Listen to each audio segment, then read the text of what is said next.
বেগুন পোড়া আপনারা তো খেয়েছেন, আজকে আমার মতন বানিয়ে খাবেন, দারুণ লাগবে খেতে। বেগুন পোড়া বানাবার জন্য এরকম একটা বেগুন নিয়েছি। মাঝখান থেকে চেরা লাগিয়ে দেখে নেব পোকামাকড় আছে কি না। বেগুনটা একদম পরিষ্কার আর নরম। অপরদিকে আবার চেরা লাগিয়ে কয়েকটা রসুন এটার ভেতরে ঢুকিয়ে দিলাম। বেগুনের সঙ্গে রসুনগুলো সেদ্ধ হয়ে যাবে। গ্যাসের উপর একটা জালি বসিয়ে বেগুন দিয়ে দিলাম। একটা টমেটো আর দুটো কাঁচা লঙ্কাও দিয়ে দিচ্ছি। চারোদিকটা উল্টো পাল্টা করে বেগুন খুব ভালো করে পুড়িয়ে নেব। বেগুন পুড়িয়ে নেওয়ার পর উপর থেকে খোসাগুলো ছাড়িয়ে নিয়েছি। বেগুন আর টমেটোর খোসা একটু একটু থাকতে দেবেন, তাহলে একটা স্মোকি ফ্লেভার আসবে। বেগুনের ভর্তাতে একটু আদা কুচানোও দেবো।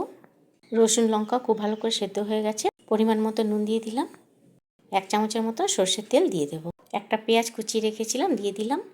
1 চামচের মতন ধনেপাতার চাটনি দিয়ে দিলাম। 4-5 ফোঁটা লেবুর রস দিয়ে এবারে হাত দিয়ে খুব ভালো করে চটকে চটকে মাখতে হবে। এইভাবে আমার মতন বেগুনের ভর্তাটা তৈরি করে নিলাম। লিট্টি কিংবা রুটি দিয়ে খাবেন, ভালো লাগবে।